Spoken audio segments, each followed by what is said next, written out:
So hello guys, welcome to my channel gaming इंसान। तो guys, आज हम लोग बात करने वाले हैं फ्री फायर के कुछ अपकमिंग इवेंट्स के बारे में, जो आप लोग गाइस अब तक किसी ने नहीं बताए होंगे। चलिए गाइस, वीडियो को बिना किसी देरी के शुरू करते हैं। तो जैसे आप यहाँ देख सकते हैं, जैसे कि आप लक रोल पे क्लिक करेंगे तो यहाँ पे आपको मैक्स की स्किन देखने को मिल जाएगी गाइस। साथ ही साथ आपको यहाँ पे एक्सपीरियंस की स्किन देखने को मिल जाएगी। तो यहाँ पे जो है ये हमारे फ्री फायर में कुछ ही दिनों में गाइस आने वाली है। यहाँ पे आपको एक निंजा का बंडल मिल जाएगा, जो देखने में गाइस बहुत ही बढ़िया लग रहा है।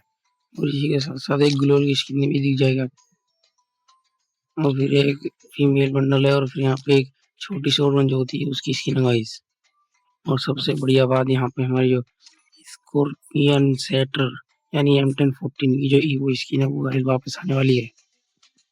तो गाइस इसका बहुत इंतजार रहेगा। गाइस चलिए आज की वीडियो में इतना ही, मिलते हैं अगली वीडियो में।